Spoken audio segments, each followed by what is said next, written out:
The ruling Congress in Karnataka is doing all it can to beat the BJP in its own game.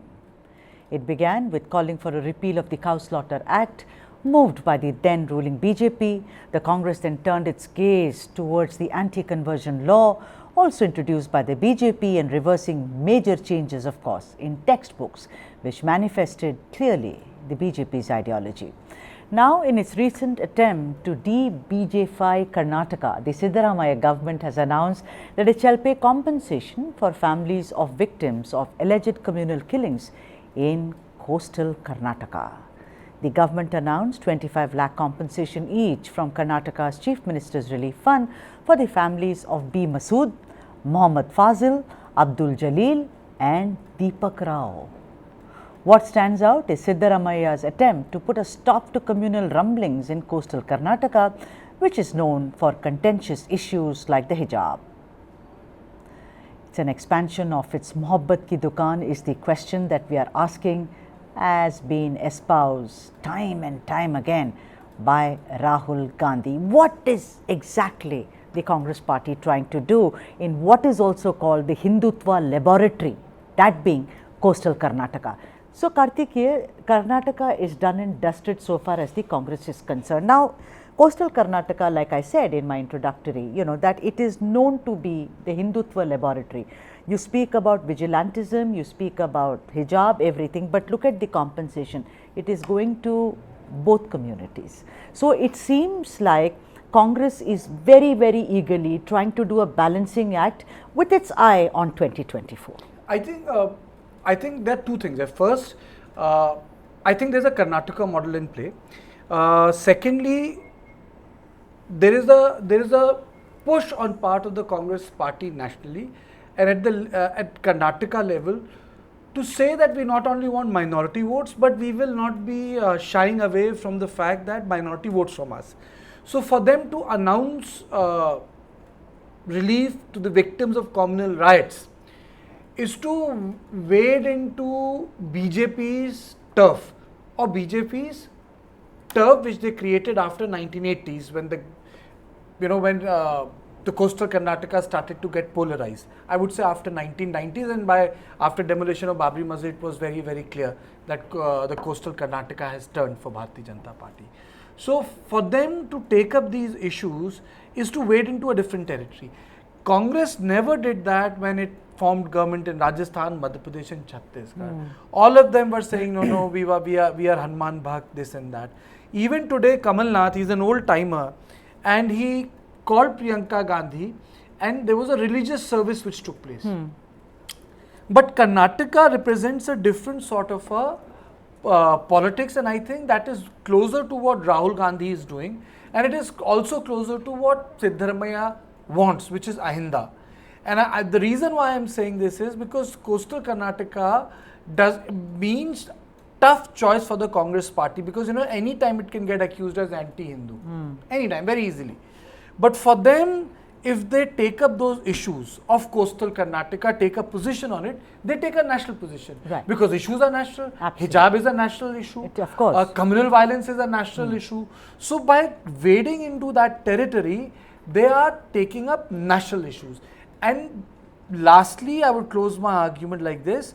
Not only they are taking position, but they are reversing the decisions of the Bharatiya Janata Party government, which they did not do in any other states, including Maharashtra, Jharkhand, Bihar in this case, Madhya Pradesh, Chhattisgarh. They didn't do it in Punjab. They haven't done a thing in Himachal Pradesh. Right. So, which is pretty much what I said when I opened this conversation, and it's good that Kartikeya has finished it there.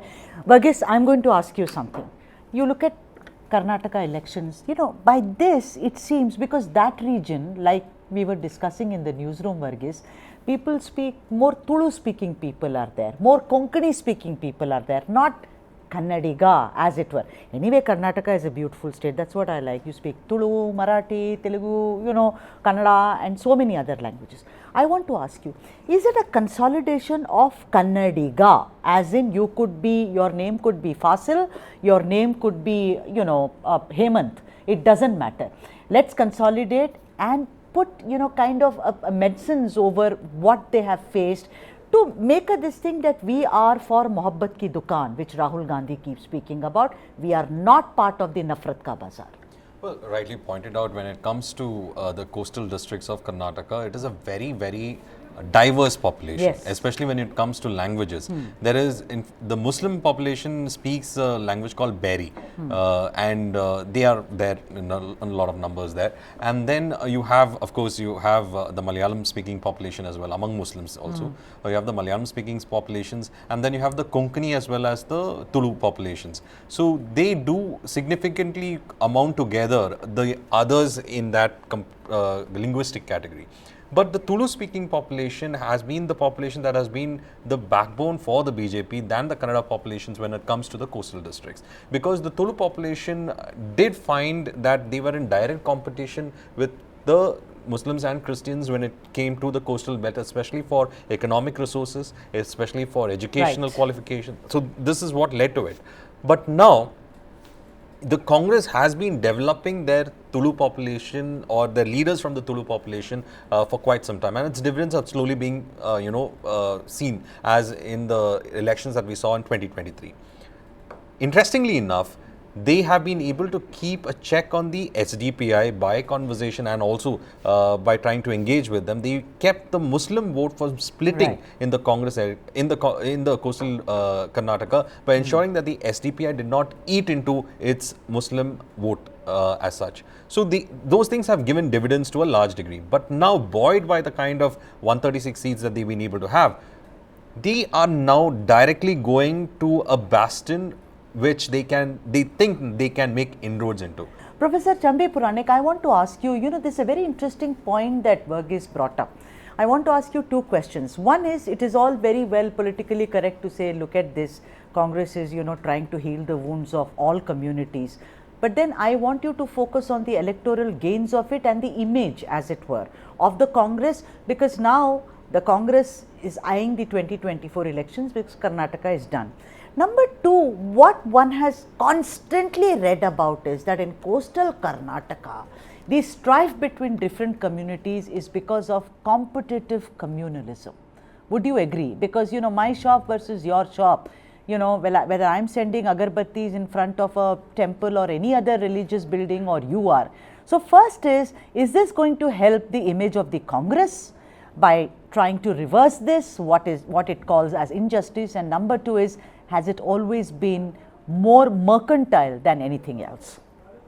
Yeah, I agree with Karthikeyan's presentation about the fact that people of coastal Karnataka, they are not, all of them will not speak Kannada. They at home and even in transactions, they speak either Konkani or Tulu, or even to some extent Malayalam, which is not there, only the Kasaragod adjacent area.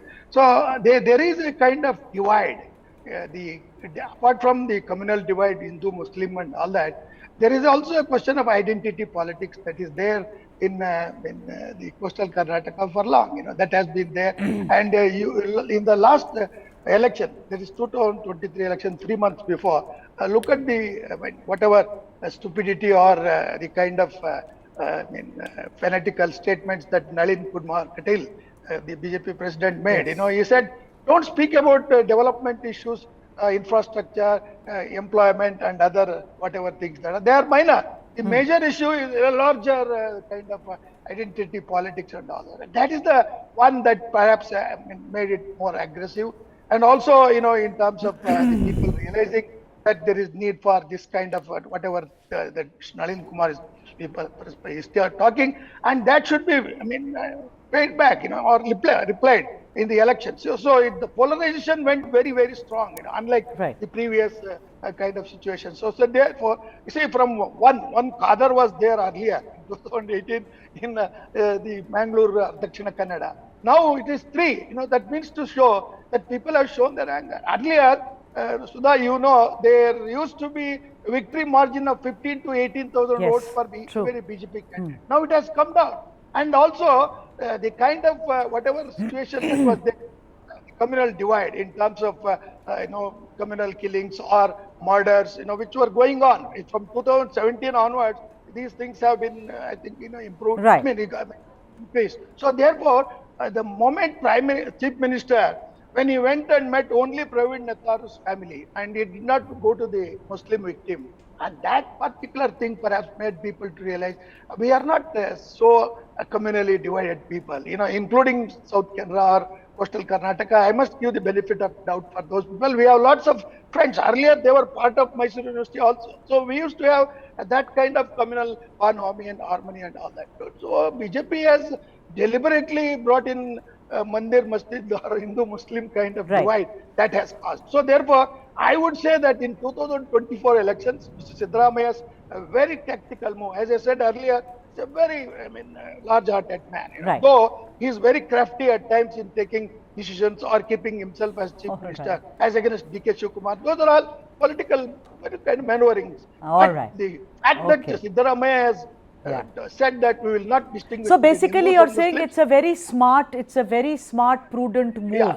Bhaskar, let me bring you in and bring back the focus on what we were asking initially when we started this, is that, reversing anti-cow slaughter, reversing textbook, reversing whatever was injected and introduced, whether it's Savarkar or Hegdewar, etc. Also the anti-conversion bill. But this kind of an outreach that the Congress is doing, what kind of a message do you see behind this? Do you see that this is clearly to see the Ahinda which Kartikeya spoke about? Siddaramaiya is the fountainhead of Ahinda. But apart from that, do you also see that this is a larger, messaging that, look, we are not just, trying to do what is called vendetta politics, but we are doing politics for the good of every Kannadiga who lives in Karnataka? Sudha, I would like to approach this subject from a different perspective. See, because if you read very closely the actions of politicians, they try to package it and give us some kind of color or some kind of label to their very, very personal actions also. I think even in this case also, what happened, if you see very closely, BJP under pressure from RSS leaders, they gave compensation to Nitya's family. So when Congress came to power, I think Congress leaders were under pressure from Muslim leaders that, see, our family, our children also died. We were under pressure. You did not give anything. Now you give compensation and send a message to the rival camp. This is a very, very basic personal level kind of fight between BJP and Congress. So what Siddaramaiya did, by giving compensation to families, 3 families of Muslims and 1 family of Hindus, of course, he gave a good packaging and covered it up with 1 Hindu family also, that he belongs to Vasudhaiva Kutumbakam. So, but I think I have one more issue. See, in Karnataka, if not in India, Karnataka doesn't have a kind of act or so to give compensation to communal violence victims. So right now they are giving compensation from Chief Minister's Relief Fund. When BJP gave compensation to victims, Congress made a hue and cry saying that it is an abuse of Chief Minister's Relief Fund disbursement. So when Congress gave it, so Congress was mum, the leaders were mum, and they're saying that, so see, now we are large-hearted and we are doing this. So this is the first part. When we come to the second part, I think whatever the Muslim vote that Congress could benefit or reap, they've already reached the maximum.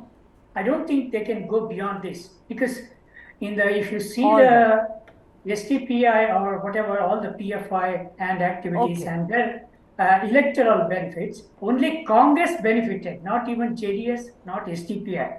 I think Muslims vote, if at all they have a eye on 2024 to get more Muslim votes, I don't think it will go beyond this. All right.